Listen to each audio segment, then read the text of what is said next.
شروع اللہ کا نام لے کر جو بڑا مہربان نہایت رحم والا ہے۔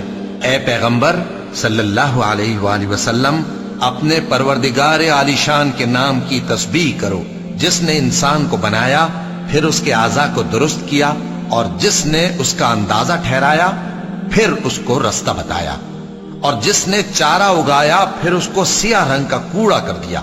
اے نبی صلی اللہ علیہ وآلہ وسلم، ہم تمہیں پڑھا دیں گے، پھر تم فراموش نہ کرو گے، مگر جو اللہ چاہے۔ وہ کھلی بات کو بھی جانتا ہے اور چھپی کو بھی، اور ہم تم کو آسان طریقے کی توفیق دیں گے، سو جہاں تک نصیحت کے نافع ہونے کی امید ہو نصیحت کرتے رہو۔ جو خوف رکھتا ہے وہ تو نصیحت حاصل کرے گا، اور بے خوف بدبخت اس سے کترائے گا۔